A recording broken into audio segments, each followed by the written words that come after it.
Bio Bio Televisión, con el auspicio de Libérate del estrés con Melipaz, tranquilizante natural de NOP Laboratorios, pinturas y adhesivos Lanco. Llegó la nueva forma de pintar con despacho en 24 horas. DVA Capital, el futuro es sostenible. Invierte en energías limpias. Conoce el eFund en dvacapital.com. Y Dongfeng T5 Evo 195 HP de diseño y actitud. SIDEF, garantía de confianza.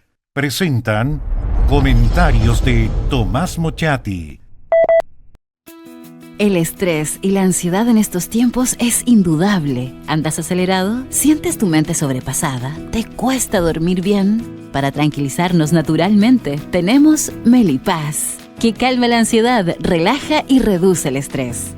Libérate del estrés con Melipaz. Pide tu Melipaz en todas las farmacias del país y venta online con despacho a todo Chile.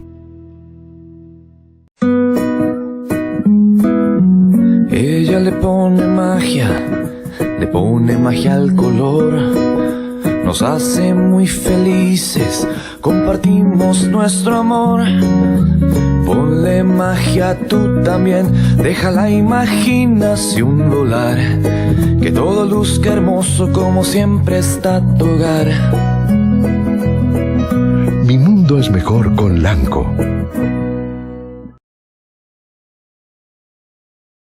Sabemos que la pelea contra el cambio climático se gana eliminando las emisiones de CO2. Hay que generar energía limpia, llevarla a todos los rincones del planeta, almacenarla y ocuparla en nuestra vida diaria para que logremos un futuro sustentable. A partir de eso, creamos eFund, un fondo que invierte en las compañías que están liderando la electrificación del mundo, desde aquellas que fabrican los materiales para construir paneles solares o parques eólicos, hasta los mayores productores de baterías y autos eléctricos. Invierte en eFund, sé parte del futuro eléctrico y suma en un sentido tus inversiones.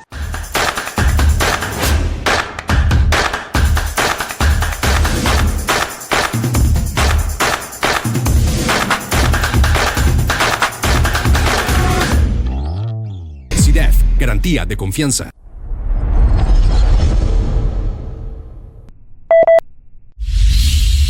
Le pido que, por favor, se olvide de eso de que después de un comicio, después de un plebiscito, todo sigue igual, como muchos andan proclamando ahora a la muchedumbre. Es verdad que como consecuencia de la crisis, de nuestra crisis prolongada en que nos encontramos, por la profundidad de la crisis, las elecciones no la están resolviendo, no están resolviendo la crisis. Pero es obvio que después de todo acto electoral siempre hay ganadores y perdedores, líderes que se fortalecen y otros que pierden posiciones. Hay sacadas de cuenta, hay búsqueda de responsables de la derrota, hay sinceramientos, hay broncas que afloran, unidades aparentes para enfrentar la voluntad popular que por eso, porque son aparentes, se quiebran de inmediato. Aparecen los líderes más animalescos que sacan las garras, los líderes más rústicos que cuando son ganadores se sienten libres para hacer cualquier declaración. Es la política, es el juego del poder. Después del domingo 17 de diciembre, el día del plebiscito constitucional, ocurrió un poco de todo esto. Lo que hay es un reequilibrio de las fuerzas políticas. Yo diría que la primera consecuencia es que aparece en el oficialismo una candidata, que es Michelle Bachelet. Pero eso, lo de Michelle, dejémoslo para unos segundos más, para más adelante. Veamos primero rápidamente el resultado del plebiscito. Yo diría que la derecha recibió una derrota contundente, una derrota enorme. La diferencia de 11 puntos entre el a favor y el en contra, el apruebo y el rechazo, fue una verdadera paliza con una alta participación, con un 84% de participación. Y me estoy refiriendo a la derecha oficialista, la de Matei y Kast, por nombrar a los dos presidenciables. También podríamos decir que sacó casi la derecha el mismo porcentaje que Pinochet en otro plebiscito, el de 1988, y el mismo porcentaje que sacó, más o menos, en otra elección binaria, José Antonio Kast frente a Gabriel Boric en la segunda vuelta. Ahí está la derecha con ese porcentaje. Pero no solo eso, fueron 11 puntos de diferencia. El oficialismo ganó en 13 de las 16 regiones, dejando a la oposición solo Maule, Ñuble y Araucanía. Y ganó ahí con resultados incluso bastante modestos. En Maule, el a favor ganó solo con el 50,62%. En Araucanía, que es un bastión de la derecha, con el 53,43%. Solo en Ñuble hubo una ventaja con más holgura con el 56,11% del a favor. El a favor, o el apruebo, perdió en todas las capitales regionales, salvo solo dos. Chillán con el 51,09% y Temuco con el 50,09%. O sea, ganó en dos capitales regionales, pero raspando, casi en el límite. Yo pondría atención en Santiago, donde el en contra, o sea, el rechazo con Iras y Hasler y todo lo que ella significa, se impuso con el 58,45%. Vea los resultados de Valparaíso, con Jorge Sharp mediante, donde ganó el en contra con el 64,46%, Valdivia, donde gobierna el Frente Amplio. El en contra tuvo el 59,86%. Son algunos ejemplos.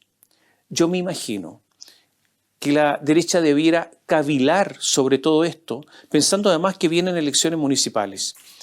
En la región metropolitana, todas las comunas votaron masivamente por el en contra, 31, y salvo 3, las 3 más conservadoras de derecha, Vitacura, Las Condes y Lo Barnechea. De nuevo, la derecha en la región metropolitana, una vez más, atrincherada en las 3 comunas más ricas. Esto es tremendo.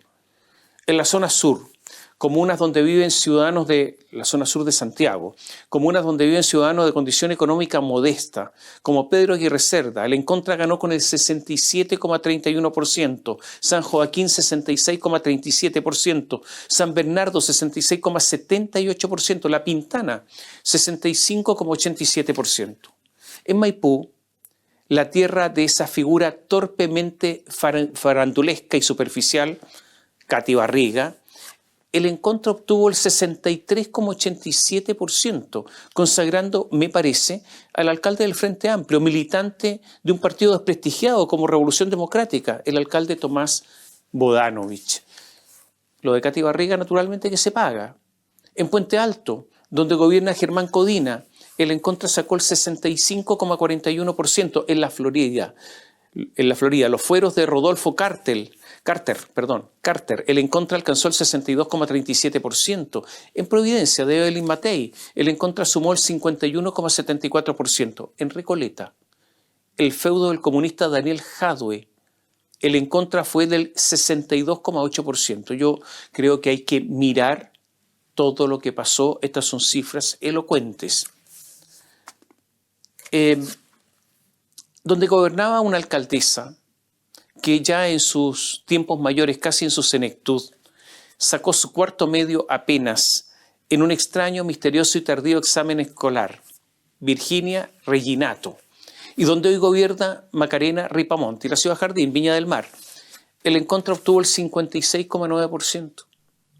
En la quinta región obtuvo el 59,08%. Para todos los señores, los políticos, que miran las próximas elecciones municipales, tienen que ver que en el 62% de las comunas ganó el en contra. La verdad es que yo creo que hay que andar muy perdido, pero muy perdido, para no darse cuenta de la magnitud de la derrota y andar diciendo, muy sueltos de cuerpo, aquí no ha pasado nada. En varias regiones o municipios donde hay atentados mapuches, ganó el en contra. Y aunque en las comunas donde hay esos atentados, varias ganó el a favor, pero fíjense, el en contra se impuso en las comunas de Nueva Imperial, de Puerto Saavedra, de Arauco, de Curanilahue, de Mariquina, de Lanco, de San José de la Costa, San Juan de la Costa. En el norte, donde se vive el enorme problema de la inmigración. En Arica, la victoria del en contra 54,38%, cuando ahí se vive la inmigración. En Iquique, donde hace algunos meses hubo protestas masivas por la cantidad de inmigrantes que ocupaban plazas, espacios públicos, ganó el en contra. En Antofagasta, la tierra de la Fundación Democracia Viva, el en contra obtuvo el 59,72%. en el Copiapó, el 59,1%, en Atacama, donde había un prolongadísimo paro de profesores y un desastre en la educación, posiblemente el paradigma del fracaso del gobierno, también ganó la en contra. En las comunas en que se cometen más delitos graves, Los Espejos, San Joaquín, La Pintana, La Granja, Renca, Puente Alto, San Ramón, Cerro Navia, Valparaíso, ya lo dijimos, Pudahuel, Maipú, El Bosque, en todas ganó la en contra por más del 60%. Y según la encuesta Panel Ciudadano de la Universidad del Desarrollo, un 42% de quienes anunciaron su voto en contra desaprueban el gobierno de Gabriel Boric. Miren, vean todas estas cifras y es una victoria enorme, yo diría, del oficialismo. Yo le pido excusas. Posiblemente lo estoy abrumando con datos, con cifras. Lo que ocurre es que esto me sirve para afirmar que la derecha fracasó en su discurso. ¿Acaso esta no era la Constitución que iba a permitir expulsar de inmediato, sin mayor burocracia, a los inmigrantes ilegales en forma expedita? Bueno, ocurre que ese discurso no funcionó porque no les creyeron. ¿Acaso no era esta la Constitución de la seguridad? Esa que consagraba un capítulo completo al orden público. Bueno, no le creyeron. En las comunas con mayor inseguridad, como les contaba recién, ganó la en contra. El discurso del que se jodan no sirvió. Y no solo eso, se jodieron ellos. La frase Boric vota en contra, Chile vota a favor, ¿sabe qué? Se convirtió en veneno. Está bien, más de alguno de ustedes dirá, ¿qué gana el gobierno defendiendo la mantención de la Constitución de la dictadura? La Constitución de los 4 generales, como dijo Gabriel Boric. O desmintiendo también lo que dijo Boric, que cualquier cosa es mejor a esta Constitución. ¿Qué gana el gobierno con eso? Pero, ¿quién podrá negar que después de 2 grandes derrotas, el plebiscito de salida de 2022 y la elección de consejeros constitucionales de 2023, esta es una victoria? ¿Acaso no ganan los que están por la opción? ¿Acaso no cree usted que ganan los que están por la opción que obtiene más votos? Bueno, estaban por la opción que obtuvo más votos. Después de 2 derrotas brutales del gobierno, lo que podía hacer, y lo hizo, era salvar los muebles en medio de un incendio. Luchar para obtener una nueva oportunidad. O sea, no morir en este intento. Y eso el gobierno lo logró. Porque, señores, la discusión constitucional va a seguir totalmente abierta. Y esto es lo que quería el gobierno o el oficialismo. La victoria es grande y no solo eso. La izquierda aprendió incluso con uno de sus líderes más recalcitrantes, intelectualmente más violentos, más ofensivamente despreciativos, más ideológicamente radicales. Me refiero a Fernando Atria. Aprendió la izquierda, reitero, que todo debe hacerse paso a paso, correr el cerco de a poco, que ante toda opción a ese traslado mínimo y toda oposición, bueno, ahí los van a acusar de retrógrado, conservador, de que no se quiere avanzar. ¿Ve que estamos avanzando un poquito? Es el convencimiento ahora de que esta progresividad es el progresismo amable y moderado. La lección aprendida es que el asunto es a base de cocción lenta, de manera que la rana, usted conoce esa historia, ¿no? De que la rana no se dé cuenta hasta que carezca de reacción posible. Hubo una promesa de no reabrir la discusión constitucional, si es que ganaba el en contra. Bueno, el Partido Comunista dijo que la pausa es de solo 2 años. Yo sospecho que será materia de debate en la próxima elección presidencial. Si ganaba el a favor, se terminaba, eso es verdad, la discusión por mucho tiempo. Por eso es evidente que hay una victoria del oficialismo, porque la discusión constitucional sigue abierta y eso es lo que querían. Incluso hubo una operación de camuflaje bien grotesca por lo evidente que dio resultado. La Constitución de los 4 generales, los que decían eso, los mismos, empezaron a decir que era la Constitución de Ricardo Lagos, que era plenamente democrática e incluso le daban una legitimidad que por años le había sido negada. Pasaron solo algunas horas del plebiscito del domingo para que una de las guaripolas del en contra, Michelle Bachelet, hablara de nuevo de la Constitución del 80, o sea, de la Constitución de Pinochet. ¿Y qué dijo? Dijo que es un error señalar que se consolidó la Constitución del 80, para que todo quede claro, lo que se piensa, de lo que se pretende, y que lo anterior era solo un tranquilizante con características de engaño. Lo voy a reiterar, la discusión está abierta y es un triunfo de los líderes del oficialismo. Yo diría un triunfo claro de Gabriel Boric y de Michelle Bachelet. Pero hay algo más, algo a lo que nos referimos en la columna anterior. Con el en contra y la mantención de la Constitución actual, muchos creen que da todo lo mismo porque todo sigue igual a la institucionalidad anterior al estallido social. Pero esto es falso, porque habrá una evidente mayor inestabilidad con el quórum de 4/7 para el texto constitucional y principalmente con el leve quórum de mayoría absoluta para modificar las leyes orgánicas constitucionales que forman parte del entramado constitucional chileno. Si usted le suma que el sistema político está totalmente trabado por la modificación del sistema electoral cuando se cambió el binominal, yo no soy partidario del binominal, pero tampoco de este, ahora hay 22 partidos políticos en el Parlamento, hay más inestabilidad. Para que quede claro, ante las voces que se alzaron después del plebiscito de mejorar el sistema político, ahora Álvaro Elizalde, el ministro socialista, dijo en forma oficial que modificar el sistema político no es prioridad. La verdad es que quienes quieren que todo siga así trabado, con eso de a río revuelto ganancia de pescadores, es el Partido Comunista y el Frente Amplio. No hay nada que hacer. Tenemos una constitución mucho más débil y un sistema político trabado. Otra prueba más de que hay una victoria oficialista la dio Gabriel Boric.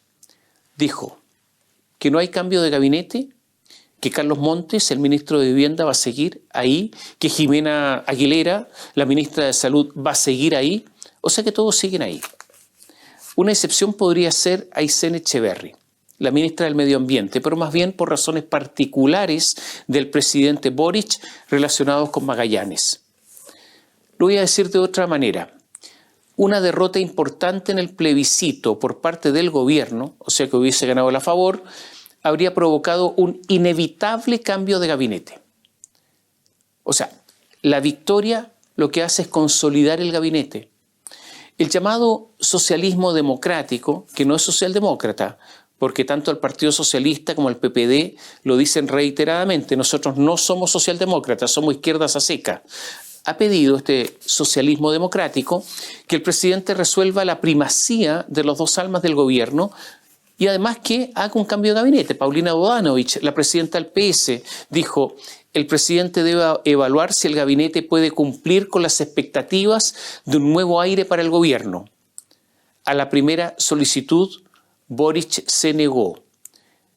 Negarse un cambio de gabinete no significa no hacer nada, sino mantener los espacios del Frente Amplio del Partido Comunista como partidos estructurantes del gobierno.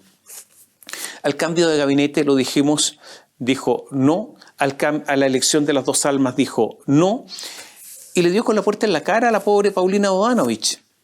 Y nada de eso andar sacando a Miguel Crispi, el amigo, el compañero de ruta, el leal, el que engañó en su tiempo a la nueva mayoría, el jefe actual del segundo piso. De nuevo, la pobre Paulina Bodanovich dijo: es compleja la permanencia de Crispi porque cuando están estos casos en que volvemos sobre los temas, se refería al caso Fundaciones, finalmente quienes están ocupando estos cargos están sujetos a la crítica y no los dejan trabajar. Entonces, yo creo que es un problema para el segundo piso, es un problema para él. Y ocurrió el segundo portazo en la cara a Paulina Bodanovich, la pobre. Ahí, en el segundo piso, hay solo leales comprometidos.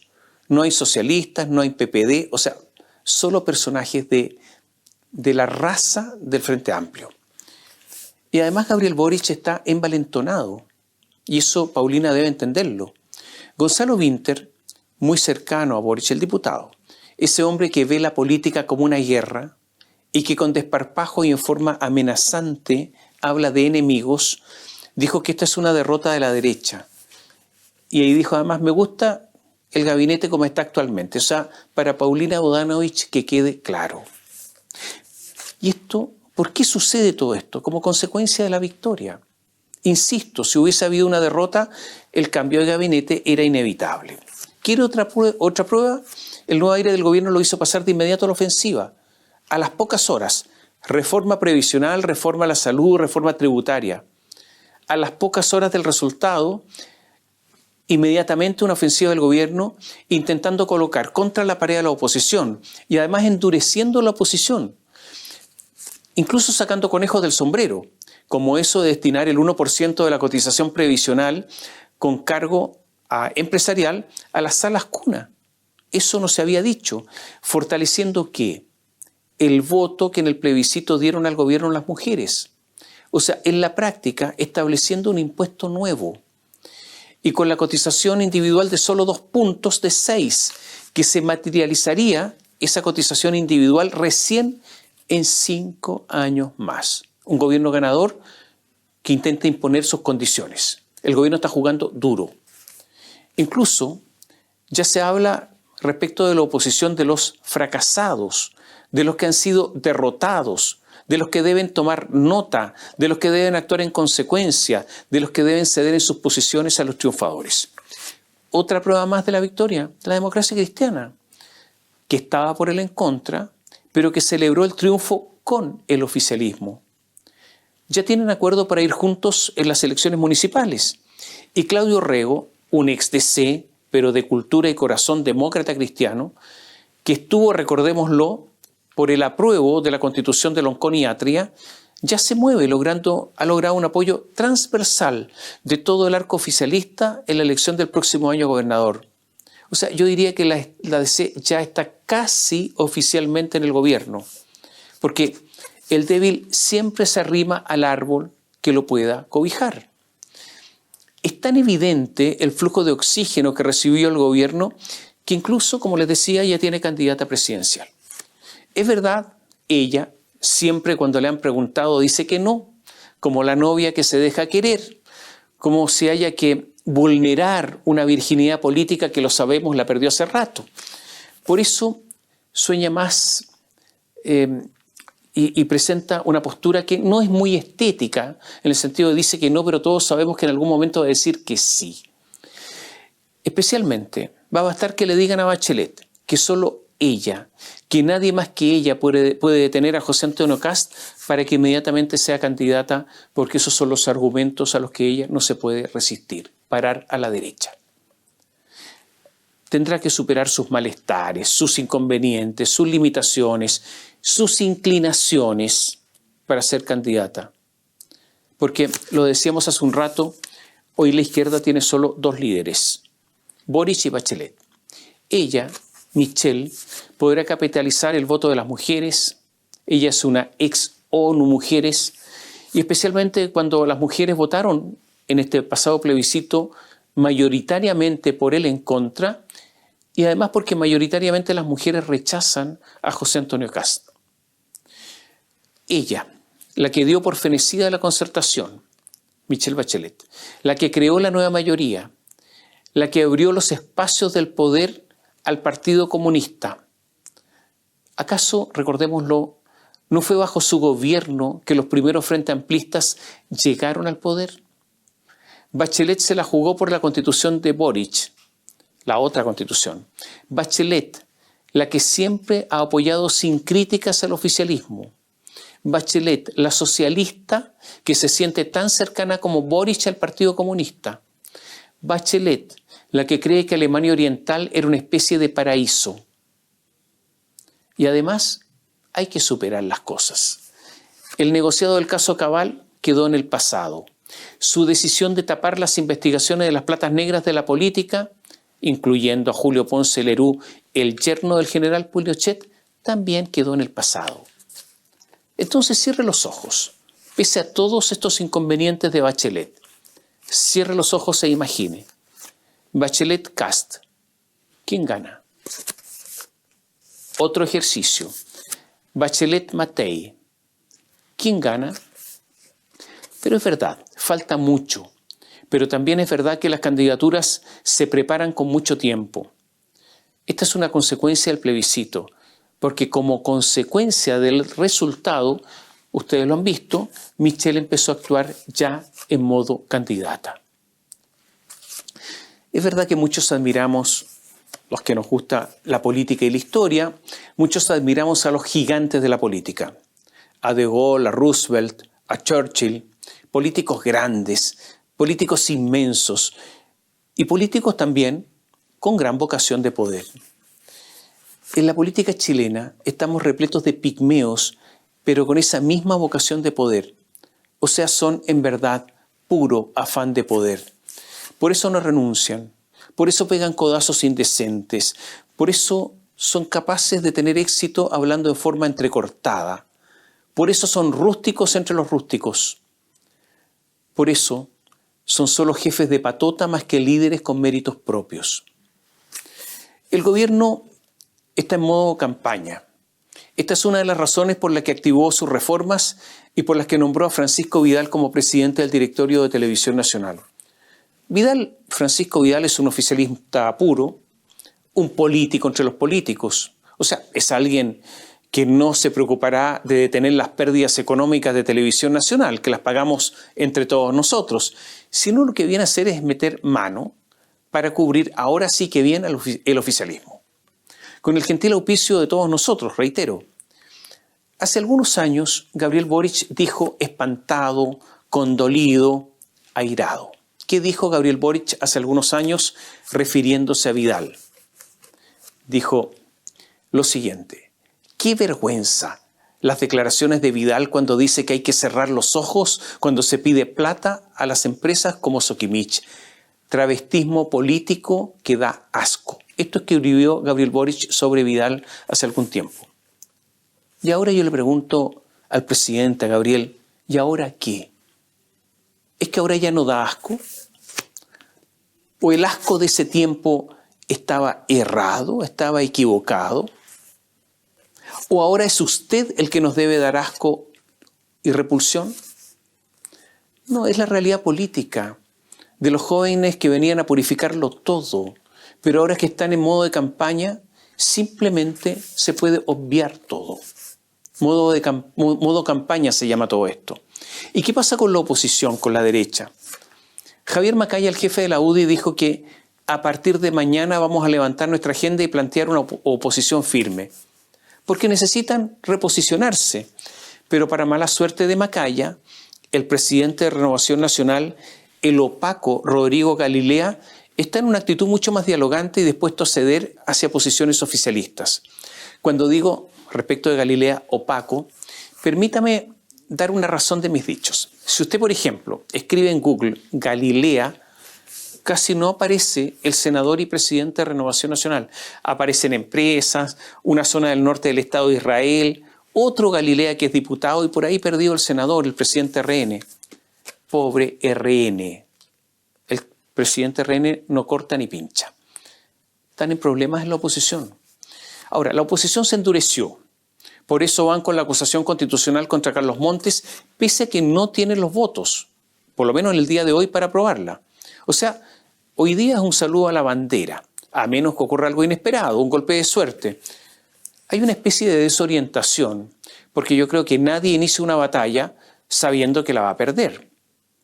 Y además empezaron a sacar los trapos al sol, como ocurre siempre con los perdedores. La victoria tiene 100 padres, la derrota es huérfana, dicen que dijo Napoleón. Luis Silva, ese señor del Partido Republicano al que le dicen el profesor, que crea polémica de vez en cuando por torpes declaraciones, criticó a Evelyn Matei por sus dudas en la campaña, porque entró tarde a la campaña. Y la criticó, entró tarde, debiera haber entrado antes. Ignacio Briones, el exministro, le contestó, no fue delicado, le dijo cara de palo al profesor Silva. Otros acusaron a este profesor de haberse dado gustitos y ser un factor en la derrota. Un republicano, el diputado Luis Sánchez, dijo: una de las lecciones importantes del resultado es que las elecciones no se ganan si es solo un partido el que está en la calle. Más que andar en la prensa haciendo diagnósticos, sería bueno que empiecen a trabajar. Le dijo a los de RN, a los de Bópoli, a los de la UDI, o sea, los acusó de flojos. O sea, en estos momentos se están sacando las cuentas. Y es verdad que además Evelyn Matei salió debilitada. Y aunque a ella no le guste el punto, perdió en Providencia. Es un dato. Y no solo eso. Evelyn Matei está teniendo enormes dificultades para administrar la comuna de Providencia. Hay más delincuencia. Y en la avenida Providencia, la avenida principal, o sea, no en una calle secundaria, casi no se puede caminar porque está tomado por los vendedores ambulantes. Tuvo razón cuando criticó la inclusión de la exención del pago de contribuciones en el proyecto constitucional, un asunto absurdo del Partido Republicano. Pero yo no sé con qué autoridad se cobran en Providencia las mismas contribuciones en una comuna que bajo su administración las propiedades ya no valen lo mismo por el enorme deterioro que hay en la comuna. Yo creo que tiene un desafío de buscar su propia consecuencia. Son problemas si desea seguir con su candidatura. Y a José Antonio Kast en la derecha lo critican porque tiene un problema estructural. ¿Cuál es el problema de Kast, entre otros? Demasiado voto de rechazo, un techo, un partido que algunos critican de ser una especie de secta, poco brillo en el liderazgo, y con un partido que se dividió, ya que varios votaron por el en contra, entre ellos un senador recientemente republicano que es Rojo Edwards. Tan débil se sintió Kast después del plebiscito del domingo, que se vio en la necesidad de confirmar su candidatura presidencial para 2 años más. Podría parecer inoportuno si no fuera porque necesitaba urgentemente dar una señal y afirmarse. ¿Demostración de qué? De debilidad. De lo que no cabe la menor duda es que la crisis va a continuar. No hay ninguna razón para sostener que la crisis ha terminado. Desde ya el gobierno, como dijimos, ha resuelto persistir en sus ideas. No hay ninguna razón, insisto, para pensar incluso que puede mejorar la gestión. Y la economía va a seguir con un ritmo lento. Pese a que el ministro Mario Marcel había asegurado que el país crecería este año, eso no va a ser así. Tendremos un crecimiento cero, que en el fondo, o en la práctica, es un decrecimiento si pensamos en el crecimiento de la población, en el aumento de la población. El próximo año se estima que el PIB chileno será de un 2%, pero con una muy baja base de comparación. Nada de esto tiene que ver con ese despertar de la economía, como dijo Gabriel Boric. The Economist resaltó la economía chilena, pero la verdad es que lo más relevante es la caída de la inflación, que es muy importante, pero es eso, gracias a las políticas del Banco Central, que es un órgano independiente, no es un órgano gubernamental. Es verdad que el gobierno ayudó al no excederse en el gasto que establece la ley de presupuesto, pero el desempleo está alto, ha crecido. Nuestro crecimiento tendencial es de aproximadamente el 2%, y creo que esto es relevante. La inversión el próximo año va a crecer 0, según dijo el Banco Central. O sea, no vamos a tener crecimiento, porque sin inversión no hay crecimiento. Vamos a enfrentar un año 2024 difícil. Las empresas, y esto lo reconocen todos, tienen impuestos sobre la media de la OCDE en Chile. Y eso, si a eso se le agrega la implementación de las 40 horas, que eso va a aumentar los costos. La aplicación de una nueva ley, que es la Ley de Conciliación Empresa-Familia, en que personas con hijos de hasta 14 años tienen derecho al teletrabajo, y si a eso le agrega la cotización previsional del 6%, los aumentos de costos laborales harán no solo más estrechos los espacios de la economía privada, sino que crea barreras de ingreso a nuevas empresas muy altas. Y esto no solo en el mundo privado. Ya en el sector público se habla de aplicar las 40 horas lo antes posible, imagínense, para los funcionarios estatales. Y además ellos también quieren trabajar desde las casas, los funcionarios públicos. Usted comprenderá que trabajar menos y ganar lo mismo es una utopía de la que se lamentarán en no mucho tiempo más muchos, cuando ya no haya, obvio, posibilidad de retorno. Para ser justos, esto es también obra de la derecha. Bajo este gobierno, hablemos de nuevo de crecimiento, el país estima que va a crecer bajo el gobierno de Gabriel Boric un 1,7%, que es la cifra más baja desde el retorno a la democracia. Una décima menos que bajo el segundo gobierno de Michelle Bachelet, que fue un gobierno pésimo en materia económica. La crisis chilena es una mezcla de cambio cultural, de incumplimiento de normas, de evasión fiscal, por ejemplo, de mayores regulaciones, a veces absurdas, de burocracia, de un Estado que crece sin que se sepa cómo y para qué, de funcionarios públicos que tienen asegurados sus bonos, de desidia, de falta de proyecto, de concentración económica privada y, en el fondo, de la renuncia de los ciudadanos al deseo, posiblemente esto sea lo más importante, la renuncia de los ciudadanos al deseo de que nos convirtamos en un gran país, de esforzarnos nosotros, no para nosotros, sino para la generación siguiente. Le quiero dar 2 ejemplos de lo que nos ocurre. Se ha descubierto el mayor fraude tributario de nuestra historia. 240.000 millones de pesos, una cifra gigantesca. Un señor, se llama Galvarino Manuel Corral Abarca, un contador, es un coautor de todo esto, participó en este fraude. Él estaba en la mafia. Este Galvarino Manuel Corral Abarca se autodenunció en 2018. Hizo lo que los abogados llaman una explicación circunstanciada de los hechos. En términos simples, habló con pelos y señales, entregó todos los datos del fraude. Entonces la Fiscalía Centro Norte, en específico la fiscal Karin Naranjo, de la región metropolitana, envió los datos al Servicio de Impuestos Internos para que presentara la querella. Estaba todo indicado. Y el Servicio de Impuestos Internos no hizo nada, permaneció callado. No hizo nada, no pasó nada. Y en estos casos, sin querella, la Fiscalía no puede actuar. Después de 73 días esperando como una Penélope, la fiscal cerró la causa. El canal Mega contó que este señor Corral dijo: vengo a denunciar mi posible participación en unos hechos que podrían calificarse como ilícitos relativos a ser cómplice en la facilitación de facturas ideológicamente falsas para bajar la carga impositiva de algunas empresas. Y siguió dando detalles. Y resulta que este Corral contó que había empezado a reclutar a clientes que querían rebajar impuestos con facturas falsas y que se ganaba una comisión del 10%. En el tiempo en que no se presentó la querella, el Servicio de Impuestos Internos era dirigido por Fernando Barraza, nombrado en su tiempo por Michelle Bachelet, el mismo que orquestó todo para que no se persiguiera penalmente el financiamiento de la política. Entonces habrá que preguntarse, ¿es solo desidia del Servicio de Impuestos Internos, solo flojera? ¿O es que hay corrupción en el Servicio de Impuestos Internos? Los funcionarios, en esa época, el 2018, alertaron a las cabezas del Servicio de Impuestos Internos acerca de este posible fraude tributario y dijeron que había que perseguirlo. Y ninguna cabeza se movió.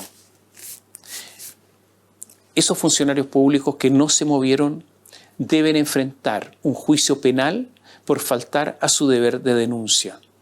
Mucha plata, pero mucha se habría dejado de robar si hubieran actuado honestamente. O sea, se habría ahorrado.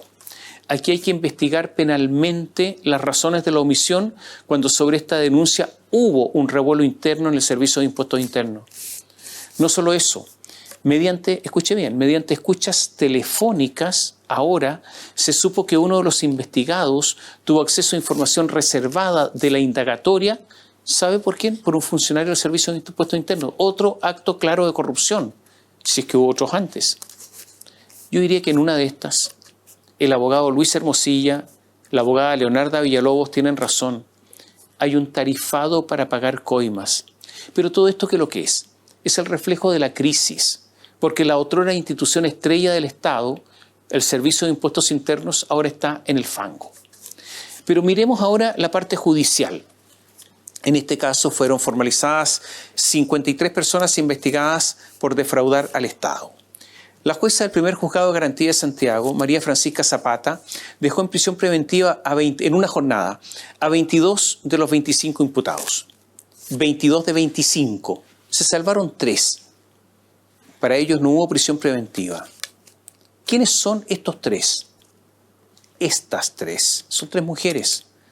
Todas con participación criminal en los hechos, presuntamente. Y aquí viene lo interesante. ¿Por qué las dejaron libres? Porque la jueza Zapata dijo que falló con perspectiva de género.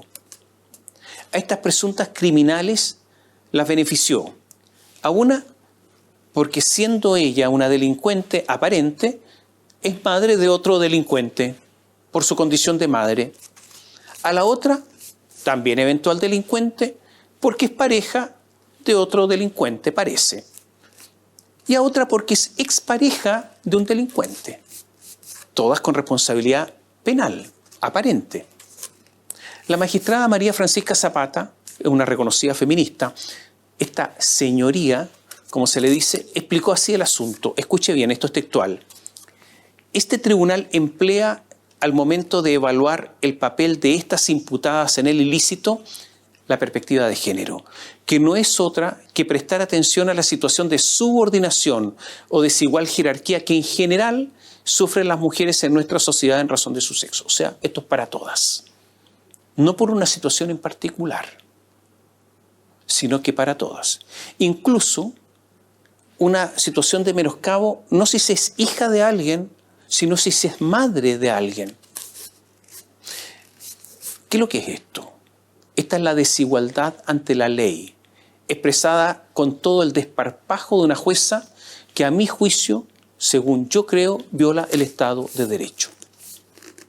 Es el hecho de que solo por ser mujer hay que beneficiarla y naturalmente así va a ocurrir si es que son condenadas con la sentencia, con el juicio de reproche, en que tendrán a igual participación menor pena. Este es el cambio cultural que está llegando a estas dimensiones. Este es el cambio cultural que va en perjuicio de todos nosotros, porque hay desigualdad.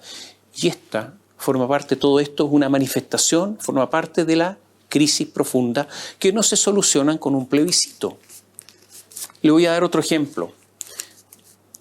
Antes, le debo confesar una situación personal, había una época en que me molestaban las cámaras de vigilancia, que me pidieran la cédula de identidad al entrar a un edificio. Incluso a veces simplemente yo me iba, no lo aceptaba. Pero ahora, hace ya un buen tiempo, no me molesta. ¿Por qué? Porque está en la inseguridad que considero que hay que someterse a algunas restricciones a la libertad personal para que haya más seguridad. Porque la seguridad no es solamente un asunto personal, sino que un asunto de todos, que puede afectar a otros. Creo que un policía debería poder identificar a alguien con su cédula, por ejemplo, así como ya las cámaras tienen reconocimiento facial. Solo en los países con muy baja delincuencia alguien se puede oponer a todo este tipo de cosas. ¿Por qué? Porque las libertades hay que ganárselas. El CERNAC denunció a 13 supermercados y tiendas del retail por exigir la boleta a la salida. Según el director del CERNAC, existiría la posibilidad de que no se respete la dignidad y los derechos de las personas. ¿Al pedir qué? La boleta. Porque dijo que se podría pedir consejo. La boleta, usted sabe, debe ser otorgada para pagar el IVA y debe ser exigida. Si usted no la exige, comete una infracción. ¿Por qué sería malo pedir algo que demuestra que se ha cumplido con la obligación tributaria? ¿Cuál es la razón? La evasión tributaria está creciendo, la evasión del pago del IVA está creciendo. Y por otro lado, el ministro dice que hay que perseguirla y mientras tanto se impide que se fiscalice en el mismo local por el propietario del local. Pero no solo eso, la verdad es que lo que también se trata de impedir es el robo hormiga, que en Chile es enorme en supermercados y en el retail. Si todos nosotros queremos cumplir y detener la delincuencia, habrá que renunciar a pequeños derechos. El mismo CERNAC es impúdico, porque a pocos metros de esos establecimientos que ha denunciado está el comercio informal. Y con respecto a ese comercio informal, ¿qué hace el CERNAC? La vista gorda. Y eso es inmoral. Entonces, lo que hay no son principios, sino simplemente, una vez más, sancionar a los que cumplen. Si no aceptamos combatir la delincuencia, el asunto va a ser peor. Porque va a venir en algún momento, ojalá que no sea así, pero en algún momento va a venir un gobierno autoritario que va a conculcar derechos, incluso con la benevolencia de la ciudadanía. Y para que eso no ocurra, el señor del CERNAC no tiene que ser igual a la jueza Zapata. porque gracias a ello sufriremos todos.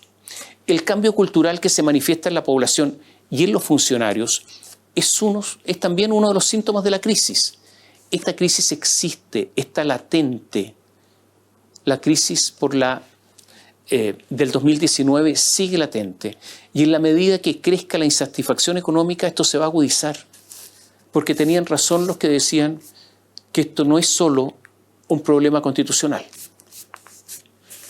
Bio Bio Televisión, con el auspicio de Libérate del estrés con Melipaz, tranquilizante natural de NOP Laboratorios, pinturas y adhesivos Lanco. Llegó la nueva forma de pintar con despacho en 24 horas. DVA Capital, el futuro es sostenible. Invierte en energías limpias. Conoce el eFund en dvacapital.com. Y Dongfeng T5 Evo 195 HP de diseño y actitud. SIDEF, garantía de confianza. Presentaron comentarios de Tomás Mochati. El estrés y la ansiedad en estos tiempos es indudable. ¿Andas acelerado? ¿Sientes tu mente sobrepasada? ¿Te cuesta dormir bien? Para tranquilizarnos naturalmente, tenemos Melipaz, que calma la ansiedad, relaja y reduce el estrés. Libérate del estrés con Melipaz. Pide tu Melipaz en todas las farmacias del país y venta online con despacho a todo Chile. Ella le pone magia al color, nos hace muy felices, compartimos nuestro amor. Ponle magia tú también, deja la imaginación volar, que todo luzca hermoso como siempre está tu hogar. Mi mundo es mejor con Lanco.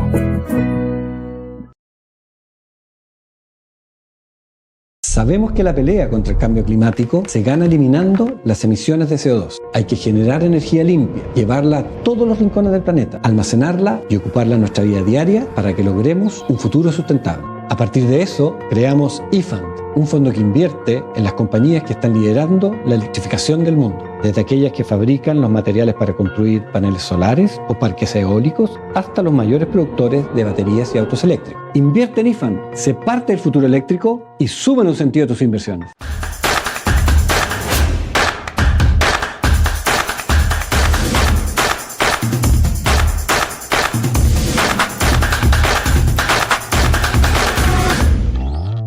SIDEF, garantía de confianza.